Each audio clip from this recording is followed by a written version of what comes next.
सावधान भीम!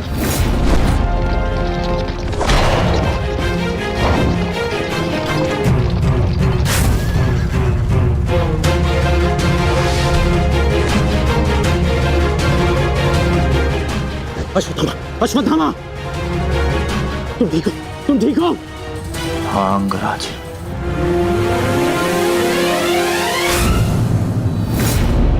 ये तो भीम पुत्र सूत्सोम है। फिर भीम कहाँ है? वो वही है जहां उन्हें होना चाहिए। आचार्य, आज कर्ण नामक कवच भी अश्वत्थामा की रक्षा नहीं कर पाया।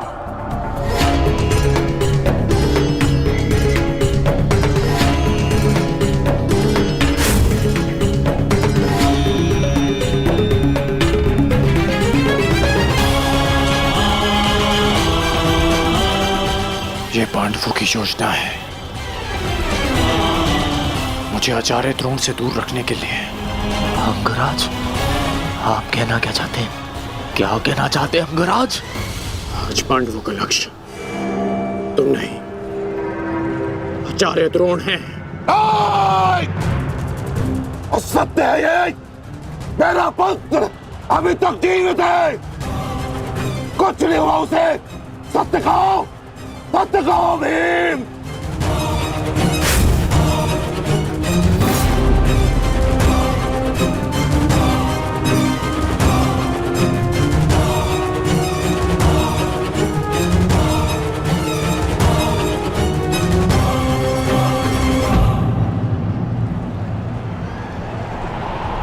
धर्मराज,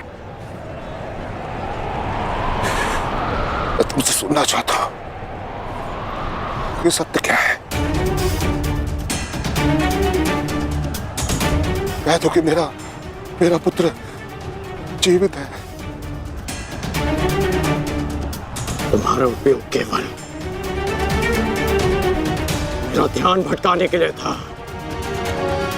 मुझे इस बात का आभास क्यों नहीं हुआ? आचार्य द्रोण के प्राण संकट में है। चलो अश्वत्थामा, चलो। सत्य कह दो कि आज भी मेरा पुत्र जीवित है, कुछ नहीं हुआ उसे, कोई उसका वध नहीं कर सकता। कहता एक बार। युद्ध भूमि में तुम्हारा विकोदर भीम के साथ रहना अनिवार्य है युधिष्ठिर,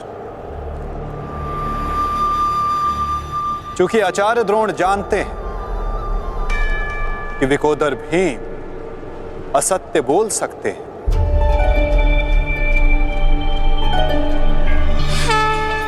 किंतु धर्मराज युधिष्ठिर नहीं।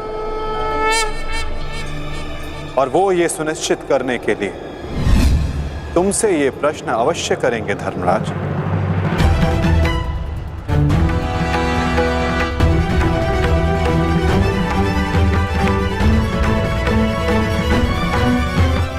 आप मेरे शत्रु हैं आचार्य, कौरवों के सेनापति।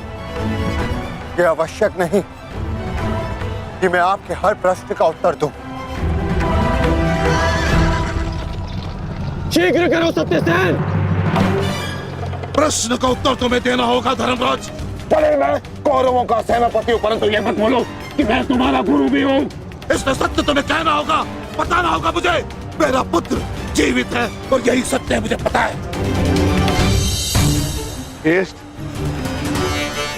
बता दीजिए आचार्य द्रोण को सत्य क्या है? अधर्म को उसके घर में पराजित करने के लिए अधर्म की चौखट पार करनी ही पड़ती है युधिष्ठिर। यह सत्य है आचार्य द्रोण कि भीम ने अश्वत्थामा का वध कर दिया।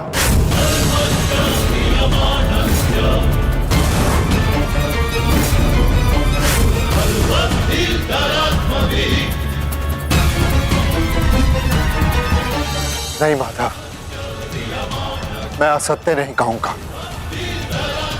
तुम्हें असत्य नहीं कहना है युधिष्ठिर।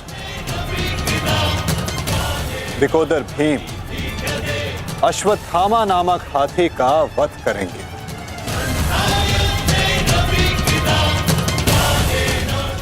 तुम्हें केवल यह कहना है कि अश्वत्थामा मारा गया। इससे ना तुम्हारा धर्म टूटेगा और हमारी योजना भी सफल हो जाएगी।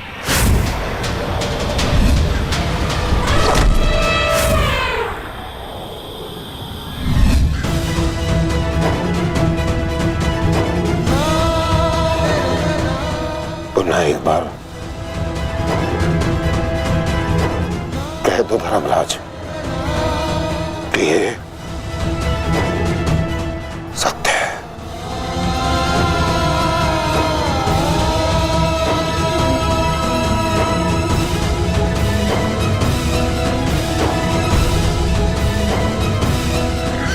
शीघ्र करो सत्यसेन। आपने बिल्कुल सही सुना आचार्य द्रोण।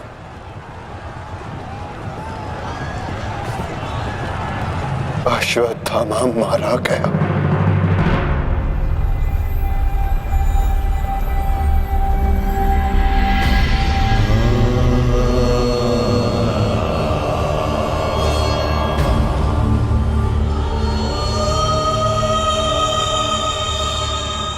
परंतु वो एक मनुष्य नहीं, एक हाथी था।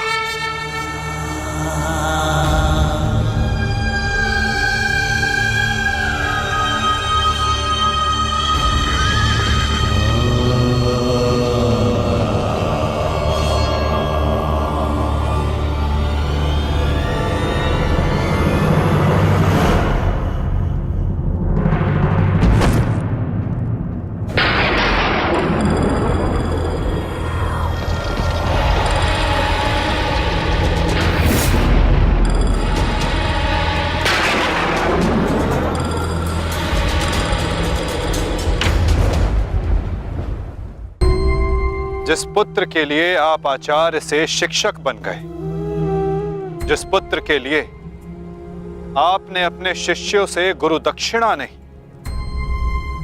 मूल्य मांगा,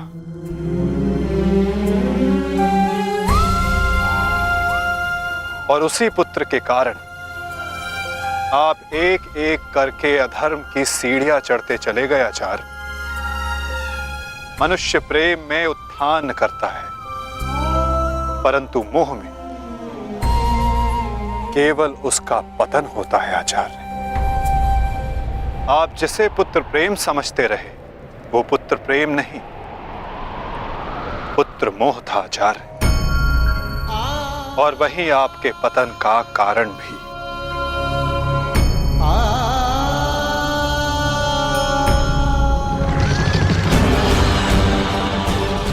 शीघ्र करो सत्यसेन।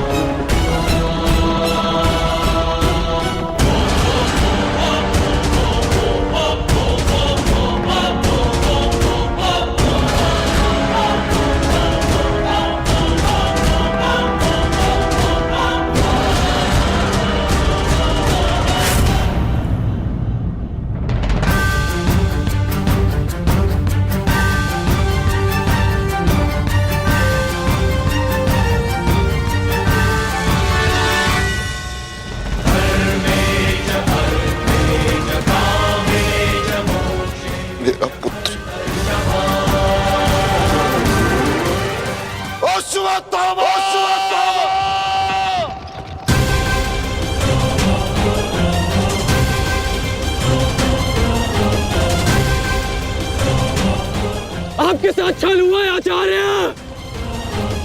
अश्वत्थामा जीवित है। पिताश्री! पिताश्री!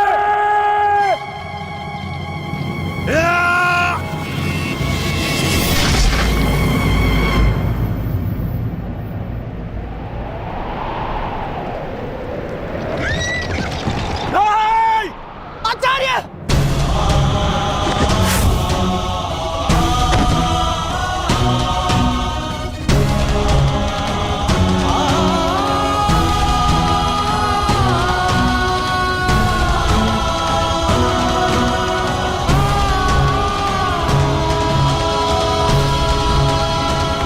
वरुणं च दिवम्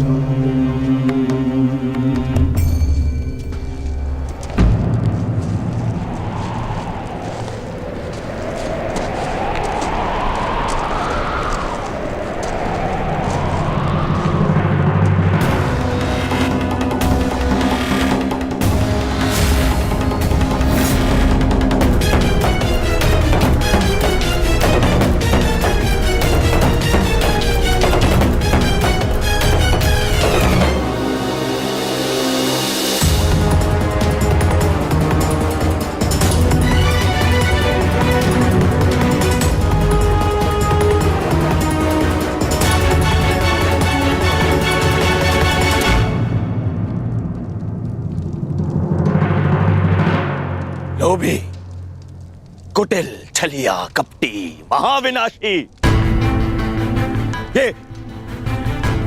ये सारी उपाधि इस दुर्योधन की थी। परंतु आज युधिष्ठिर तुमने मुझसे ये सारी उपाधियां छीन ली और अपनी बना ली। आज तुम इन सारी उपाधियों के सम्राट बन गए।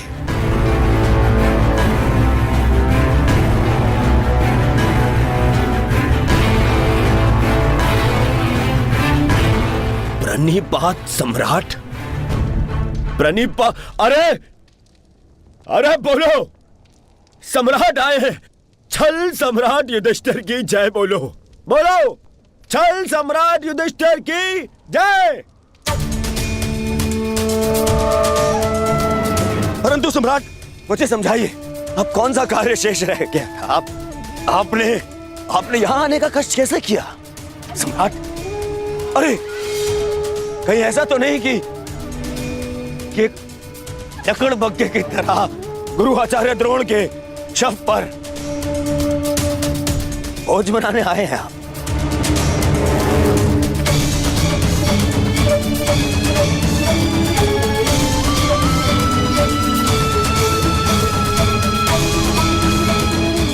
भोज बनाने आए हैं?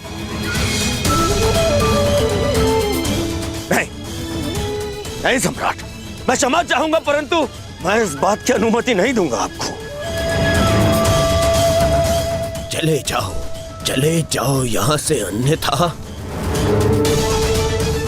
अन्यथा मैं आप लोगों के शव पर उत्सव मनाऊंगा। चले जाओ। हम यहाँ युद्ध करने नहीं आए, अपने गुरु के अंतिम दर्शन करने आए हैं।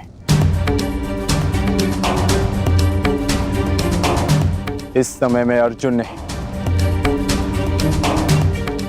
अपने गुरु का शिष्य हूं। हम पांडु पुत्र होने के नाते नहीं, परंतु कुरुवंशी होने के नाते उनके अंतिम दर्शन करने आए हैं। नहीं, तुम्हें इस युद्ध में विजय मिलेगी और ना ही अपने गुरु के दर्शन।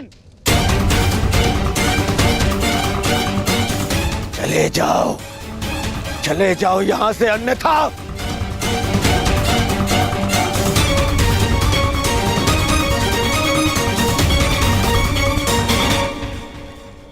गुरु द्रोण के अंतिम दर्शन करने का अधिकार सबको है।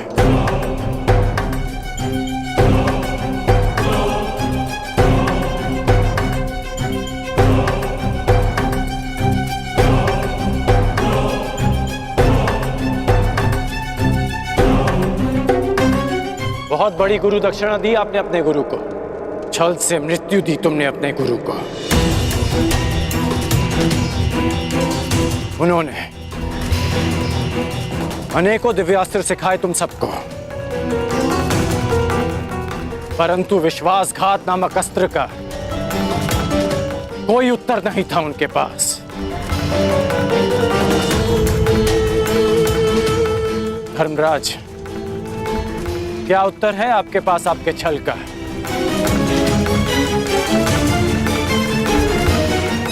बताइए। मेरा चयन बिल्कुल ठीक था, दुर्योधन तुमसे बेहतर राजा होगा।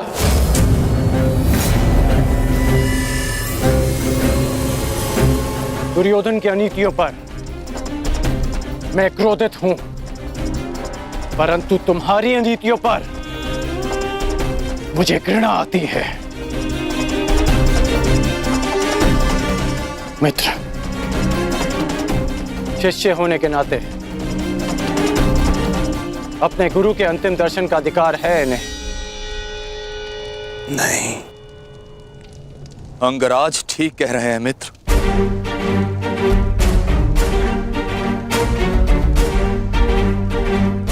इन्हें अधिकार है। मेरे पिता ने जितना प्रेम अपने पुत्र को दिया, उतना किंचित अधिक इन पांडु पुत्रों को दिया।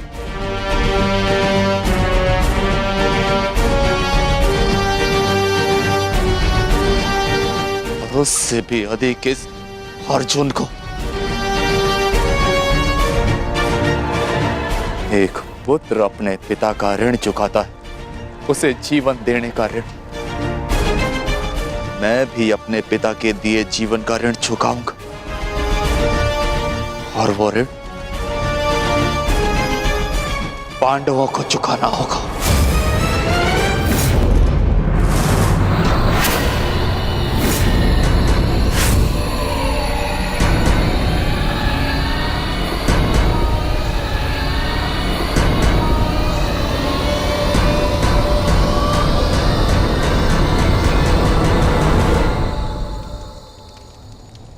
पापियों और दैत्यों की भांति तुम लोगों ने विद्या पर लांछन लगाया है।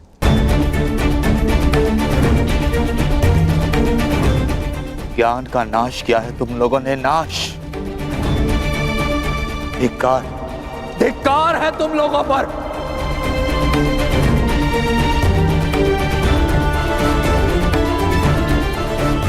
पांडव पुत्रों, जब तक मैं तुम्हारी मृत्यु अपनी आंखों से ना देख लूं, मुझे मृत्यु प्राप्त नहीं होगी। तुम्हारे वंश के साथ मृत्यु की होली खेलूंगा मैं। जिन बच्चों ने आज मुझे रोका, मैं उनकी सांसें रोक दूंगा।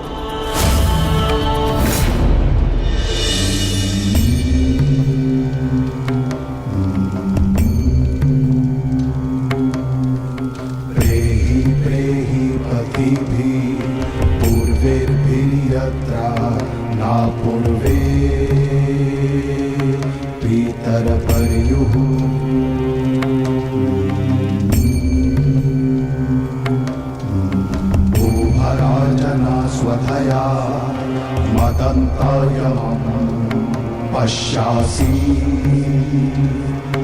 वरुणं च दिवम्।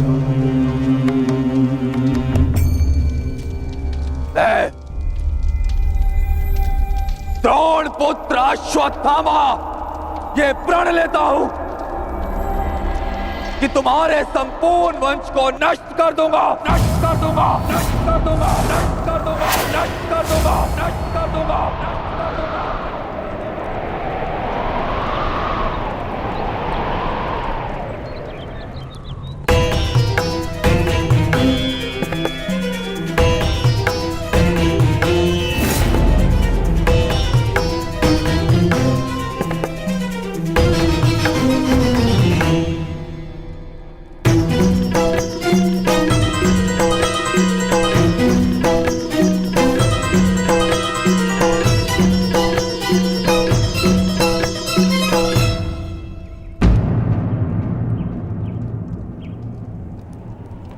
क्या सोच रही हो सखी?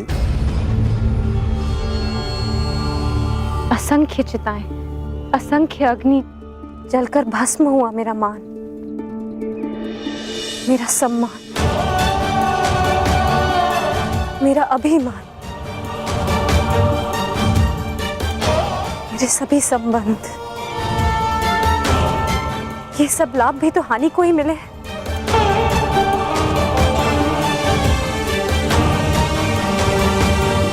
वो देखिए माधव,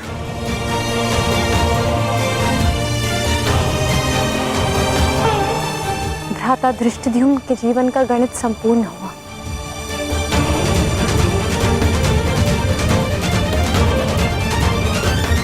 अब उनके जीवन का न्यून लाभ है।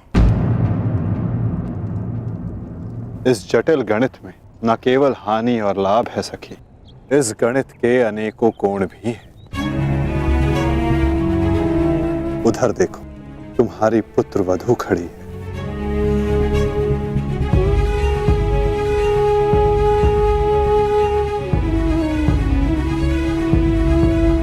जो वस्त्र हरण तुम्हारे साथ हुआ, वो अन्य किसी स्त्री के साथ ना हो, उसकी लज्जा का रक्षण हो सके, ये लाभ। संसार में शोषण करने वालों को पर्याप्त दंड मिल सके सखी, ये लाभ। आने वाली पीढ़ियों को ज्ञात रहे कि स्त्री का मान भंग करना उसका शोषण करना मानव हत्या से भी अधिक दंडनीय अपराध है। ये लाभ, और ऐसे लाभ के लिए बलिदान अनिवार्य है सखी, और ऐसे बलिदान देने की क्षमता सब में नहीं होती सखी।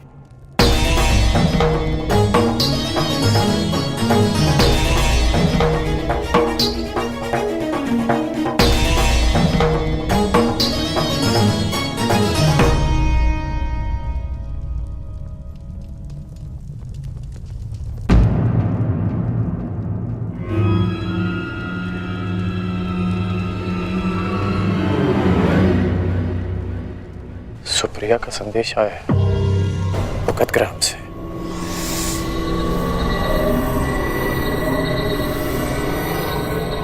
वो मृत्यु शैया पर है।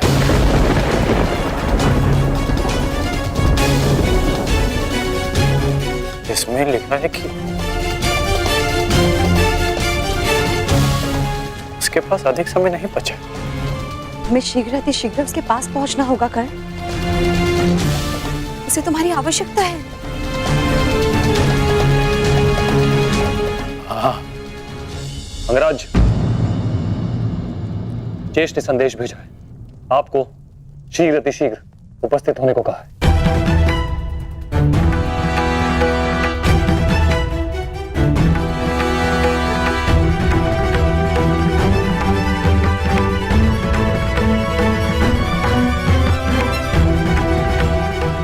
मुझे जाना होगा, दुर्योधन के पास जाना होगा।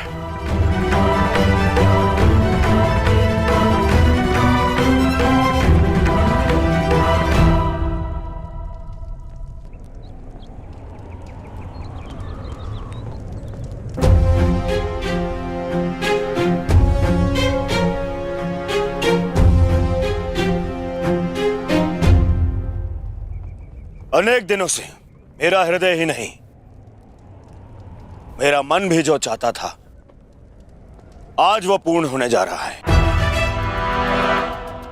दुर्योधन की पताका और हस्तिनापुर का ध्वज दोनों ही अब बलशाली होने जा रहे हैं। इस पताका की तीक्ष्णता और भी तीव्र होगी, क्योंकि इस पताका का नेतृत्व करेगा मेरा मित्र अंगराज कर्ण।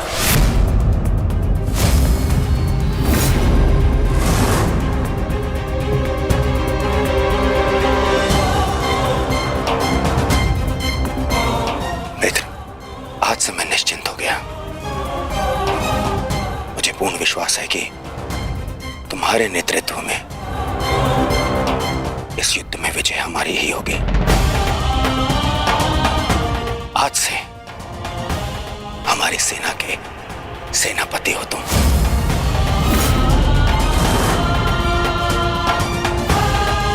दुर्योधन, किसी दासी स्त्री के लिए पति चुन रहे हो, अपनी सेना का नायक चुन रहे हो?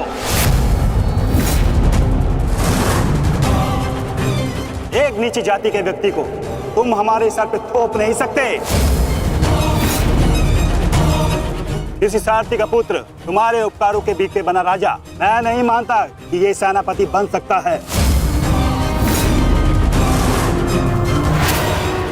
क्योंकि पलतरन पैरों में शोभा देते हैं, ना कि मस्तक पर। मेरे होने वाले सम्राट, और हाँ अंगराज कर्ण, देखो तुम दोनों बुरा मत मानना। प्रश्न केवल ये नहीं है कि अंगराज सूत्र है या क्षत्रिय। प्रश्न तो ये है कि सेनापति पद किसे मिलना चाहिए। सेनापति पद के लिए आवश्यक क्या होता है? बुद्धि और शक्ति। और अंगराज, आपके बुद्धि पर किसी को कतई संदेह नहीं ना, परंतु संदेह है तो केवल और केवल आपकी शक्ति पर। अंगराज अभेद थे, अब नहीं है। कवच और कुंडल भी था इनके पास, अनेकों अस्त्र थे जो अब नहीं है, जो अब अंगराज खो चुके हैं। और हाँ, खास बात तो यह है, अर्जुन के लिए जो अस्त्र था वो भी आप खो चुके हैं। तो इसका पूर्ण अर्थ यह है दुर्योधन कि अंगराज अब उस बूढ़े शेर की भांति हो गए जिसके दांत भी टूट गए हैं और पंजे के नाखून भी झड़ चुके हैं। और ऐसे शेर के साथ चूहे भी व्यंग करते हैं। अब महाराज शल्य को देखो, इनकी शक्ति और भव्य सेना की सहायता से हम विजय प्राप्त कर सकते हैं। अब यदि अंगराज आपके परम मित्र हैं तो वो भी इस बात को मानेंगे, हैं? क्यों अंगराज? हाँ श्री, मुझे कर्ण की मित्रता पर कोई संदेह नहीं है। जिसने अपना सबसे महत्वपूर्ण शस्त्र मेरी सुरक्षा के लिए उपयोग कर लिया, और ना ही उसके शौर्य पर। संदेह तो मुझे शैल्य पर है, क्योंकि कालों के भांति रण छोड़कर भागना सबसे पहले इन्हें आता है। एक नहीं, दो बार अवसर मिला इन्हें, पर इन्होंने क्या किया? रण छोड़कर भाग गए, एक ऐसे चूहे की तरह तो केवल शेर की दहाड़ सुनकर ही भाग जाता है, भाग जाता है।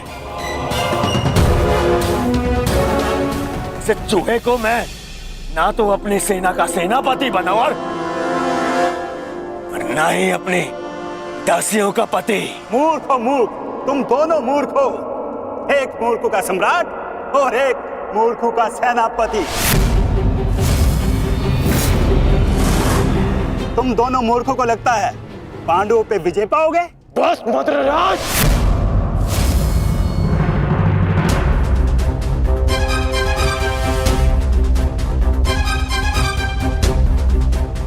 मैं भले ही छोटी जाति का हूं, परंतु तुम्हारे कार्य और तुम्हारी जीवा मुझसे भी निचली जाति के हैं। तुम्हें मेरे माता पिता का ऋणी होना चाहिए कि उन्होंने मुझे अच्छे संस्कार दिए, नहीं तो अभी तक तुम्हारी जीवा मेरे पैरों के नीचे होती।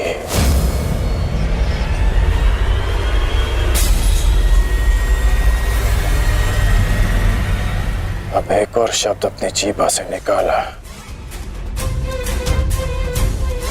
तो मैं अपने सारे संस्कार भूल जाऊंगा, और ये भी भूल जाऊंगा कि हम दोनों एक ही पक्ष में हैं।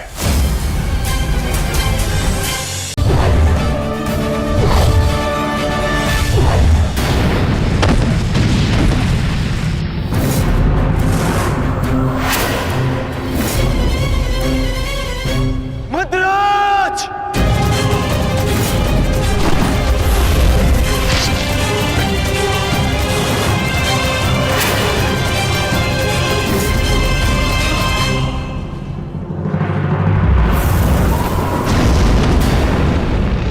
अभिलाष, तुम्हारा लक्ष्य भीम है। जाओ।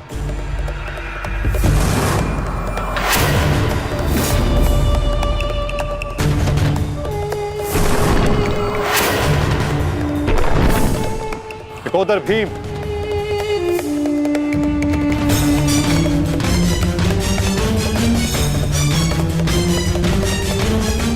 लौह को केवल लौह ही काट सकता है, और अम्बुलुष की राक्षसी शक्तियों का उत्तर केवल एक राक्षस ही दे सकता है। अपने पुत्र घटोत्कच का आवाहन करो भीम।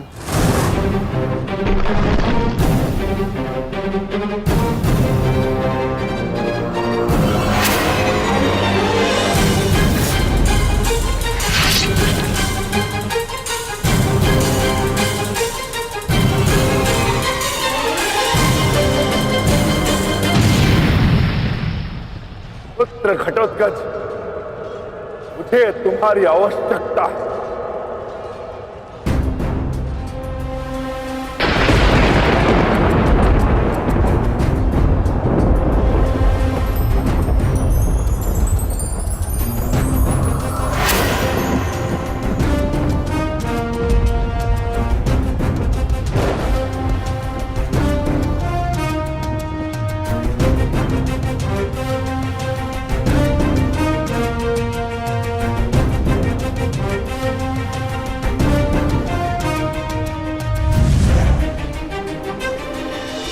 प्रणिपात पिताश्री।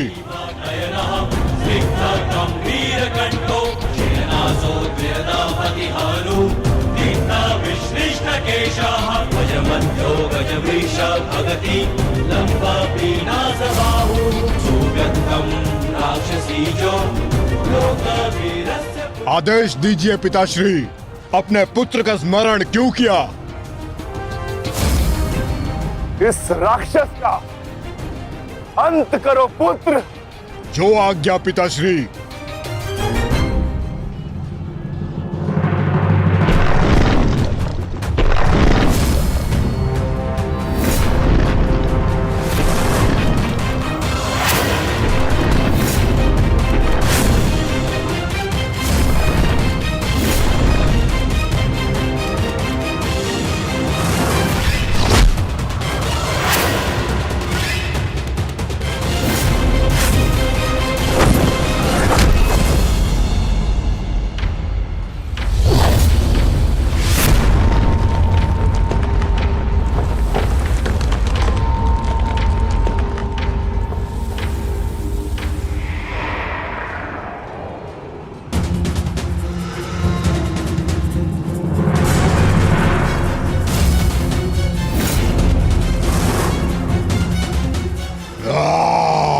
अगला लक्ष्य दुर्योधन है पुत्र। अवश्य पिताश्री, दुर्योधन मेरे लक्ष्य तभी हो गया था जब मैंने अभिमन्यु की मृत्यु के विषय में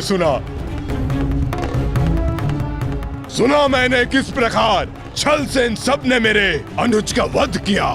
मैं इस क्षण की प्रतीक्षा कर रहा था पिताश्री। आज मैं इसका प्रतिकार लेकर रहूंगा।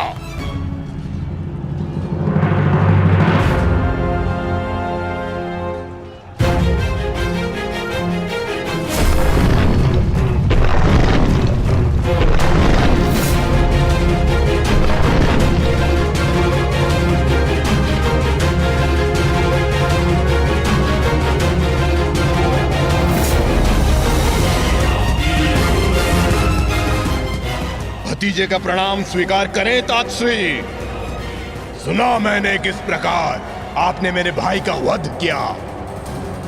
लज्जा आती है मुझे कि आप जैसे कायर के साथ मेरा कोई संबंध है। आज आपके साथ साथ अपनी लज्जा का भी अंत कर दूंगा मैं। सभी कायरों को उनके छल का दंड अवश्य दूंगा मैं।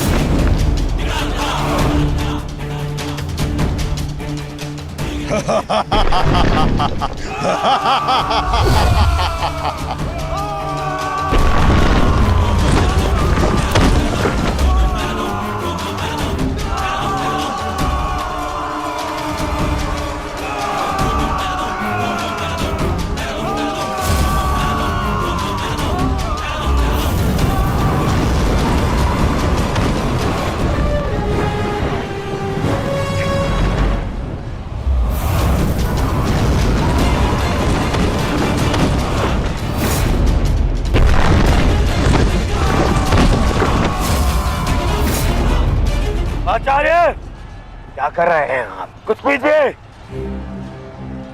अन्यथा कुछ ही क्षण में ये घटोत्कच युद्ध समाप्त कर देगा। कुछ पीजिए। युवराज, इस मायावी को सामान्य युद्ध से नहीं मार सकते। भारतीयों, 10 दिशाओं से घेर लो इसे।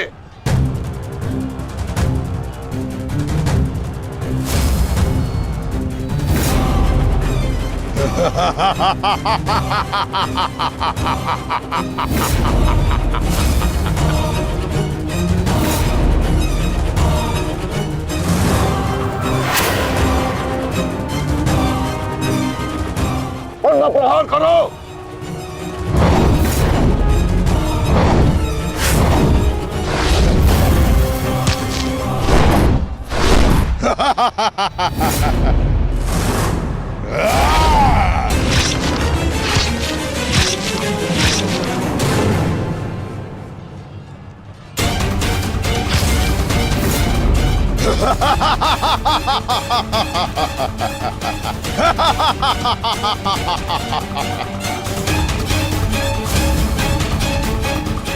कौन?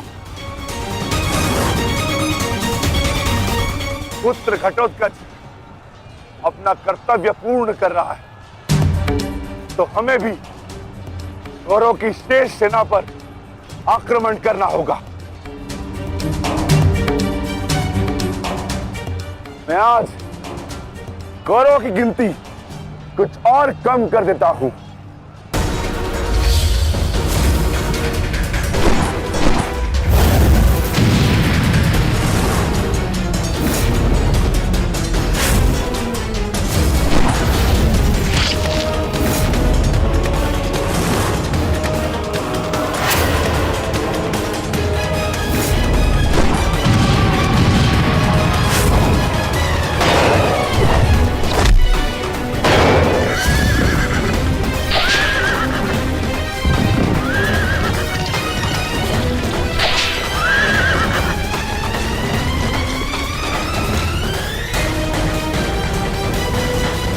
अद्भुत घटोत्कच, प्रणिपात वासुदेव। परंतु पांडव पक्ष पर रात्रि में हुए इस आक्रमण के पीछे जिसकी कुटिल नीति है, उन गांधार नरेश को प्रसाद अवश्य देना।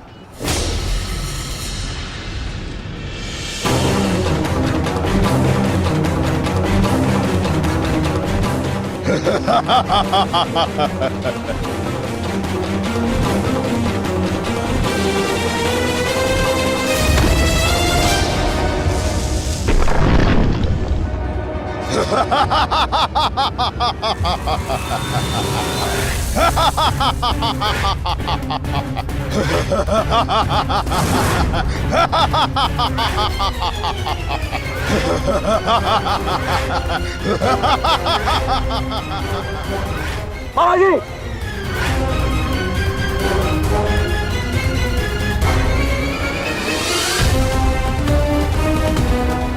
अपने भांजे के पुत्र का प्रणिपात स्वीकार करें मामाश्री।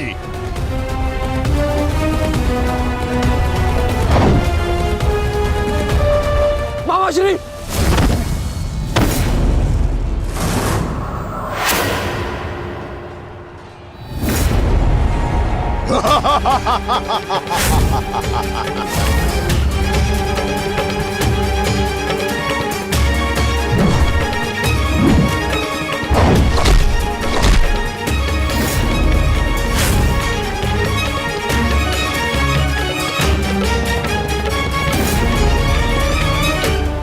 घटोत्कच, आकार बड़ा हो जाने से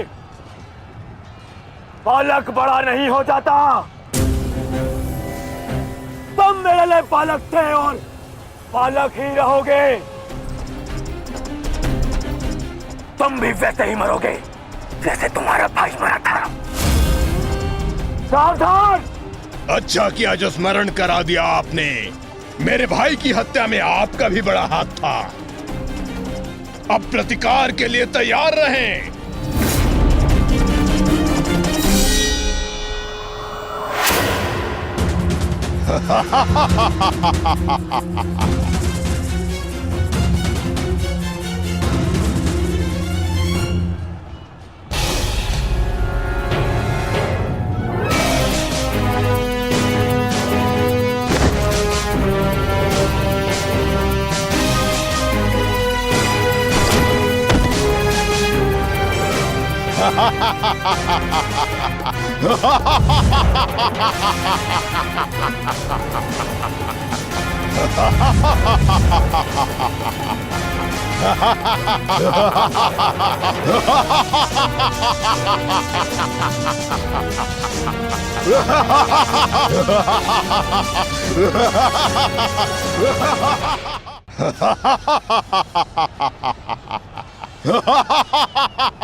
अश्वत्थामा सहायता करो। जो आज्ञा मामाश्री।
विशाल काया और महामाया धारण करने से कोई योद्धा नहीं बन जाता।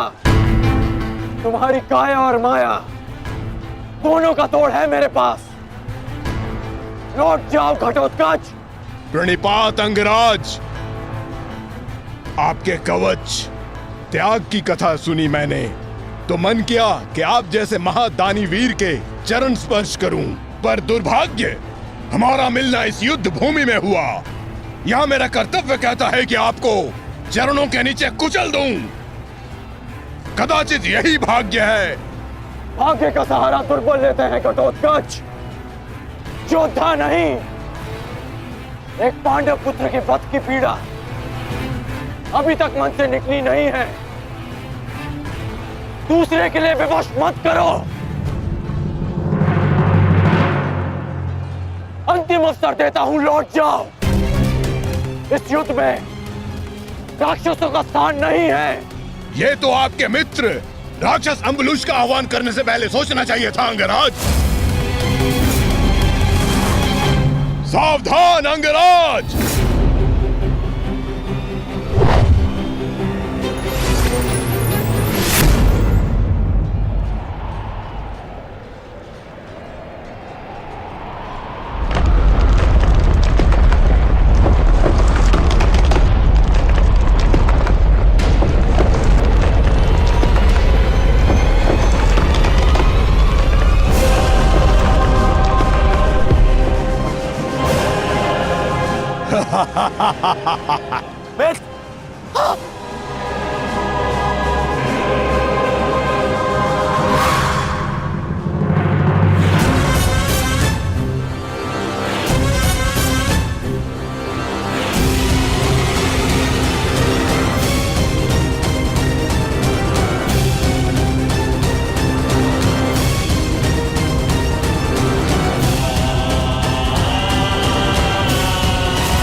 तुम ठीक तो?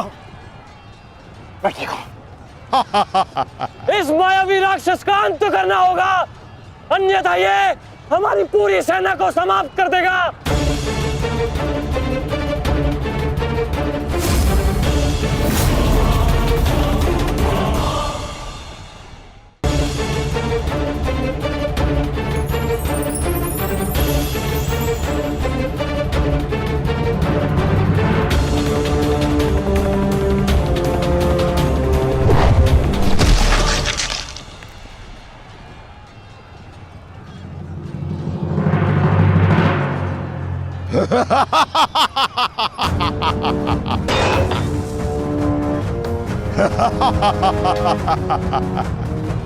आपके अस्त्र का मुझ पर कोई प्रभाव नहीं होगा अंगराज कर्ण।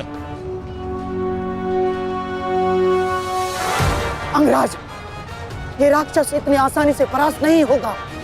दिव्यास्त्र का प्रयोग करो।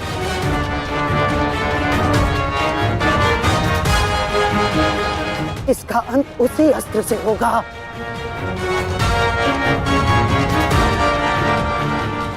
अंगराज, समय नहीं है हमारे पास, शीघ्रता करो। नहीं मामाश्री, कर बचो। कितनी बार बचोगे अंगराज कर्ण? कब तक भाग्य आपका साथ देगा?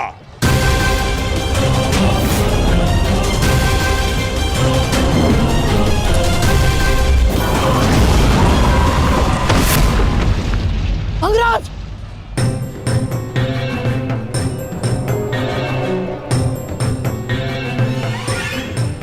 खेल समाप्त हुआ अंगराज कर्ण। इस जन्म और युद्ध से विदा स्वीकार करो।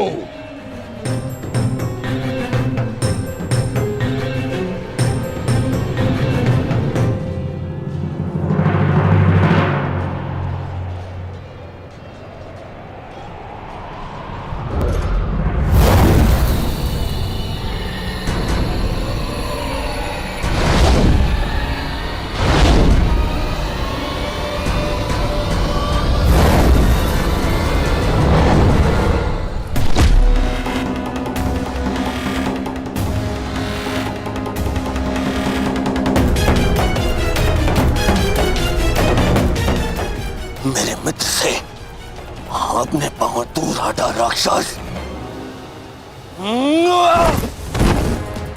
वो अकेला नहीं है।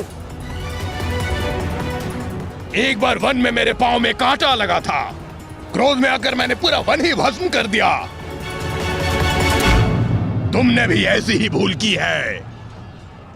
अब तो मैं भी नहीं छोड़ूंगा।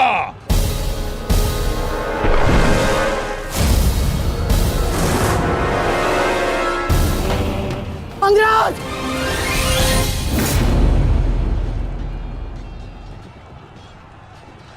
अंगराज उठो। अंगराज, अंगराज, दुर्योधन! अंगराज, अंगराज उठो। अंगराज, अंगराज उठिए। दुर्योधन!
प्राण हरने के लिए पर्याप्त नहीं है अंगराज। आपके मित्र को आज कोई नहीं बचा सकता। पिताश्री, युवराज दुर्योधन को बंदी बना लिया है मैंने। आकर अपनी प्रतिज्ञा पूर्ण करें। क्या विकल्प मिला है? तुम्हें मारूं या तुम्हारे ज्येष्ठ भ्राता को? चलो ठीक है, कुछ दिन और जी लो।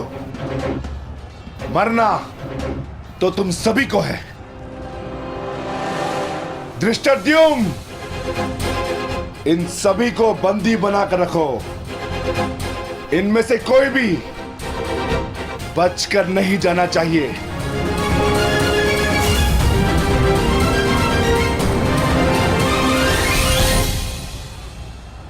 अंगराज, अंगराज, तुम ही दुर्योधन को बचा सकते हो। कुछ करो अंगराज।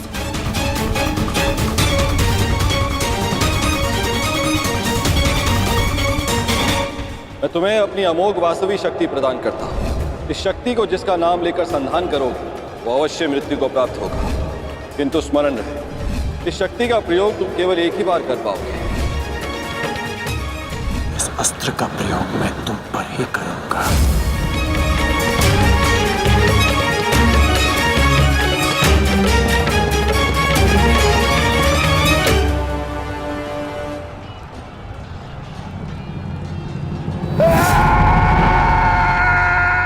इसी दिशा में आ रहा है कर्ण, कुछ करो। अब केवल इंद्र की वास्तविक शक्ति ही घटोत्कच का अंत कर सकती है।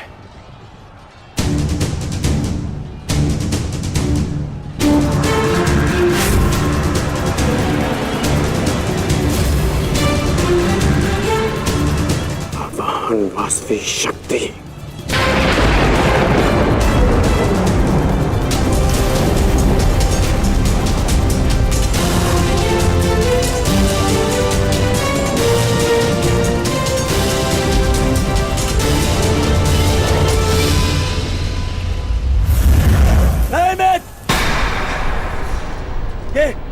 ये क्या कर रहे हो?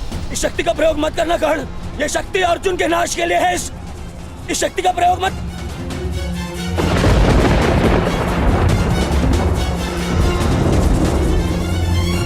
अर्जुन के अंत से अधिक मेरे लिए तुम्हारी सुरक्षा आवश्यक है मित्र।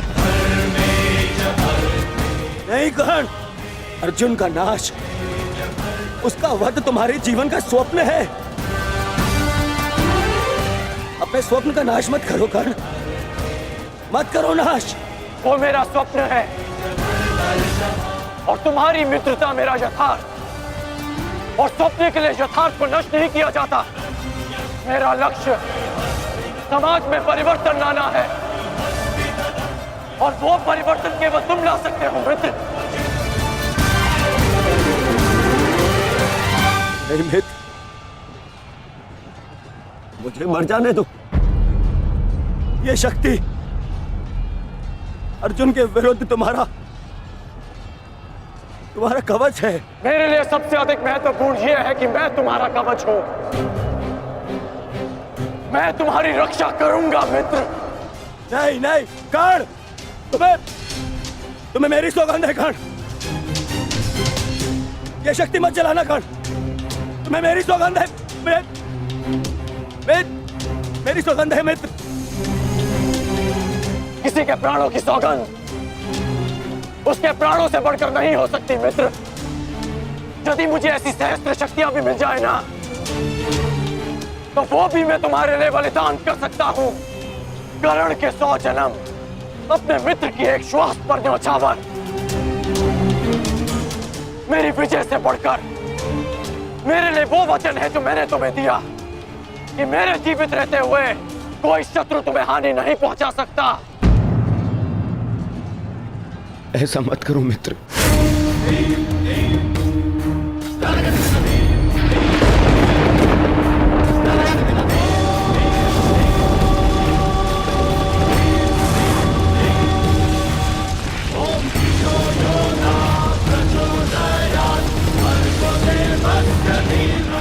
वास्तविक शक्ति।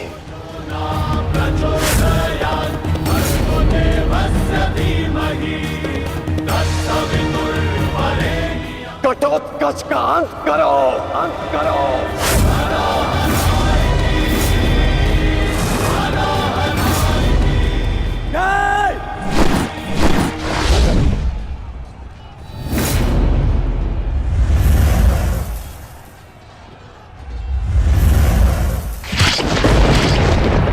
पुत्र घटोत्कच,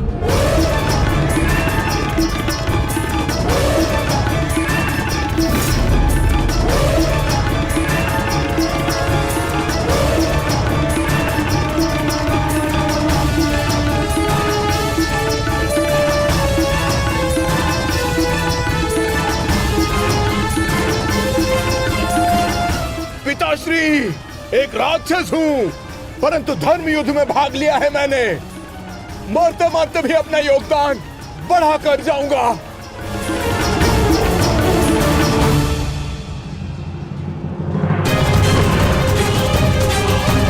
मित्र,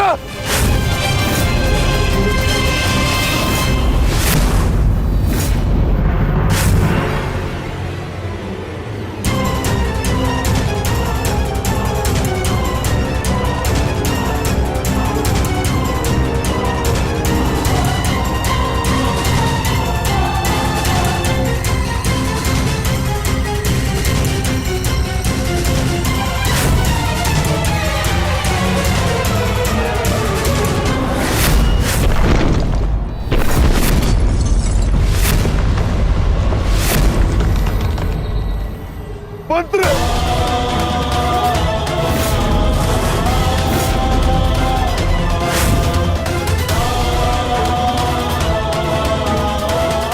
घटोत्कच! पुत्र पुत्र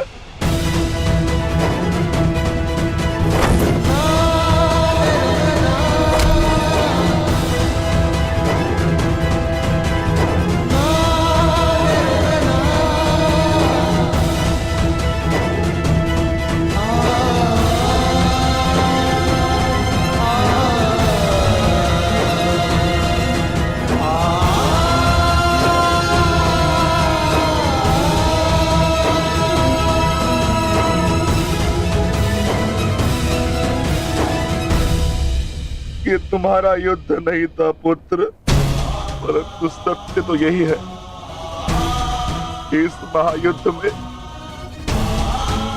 राक्षसों और मनुष्य के बीच में अब कोई अंतर नहीं रहा।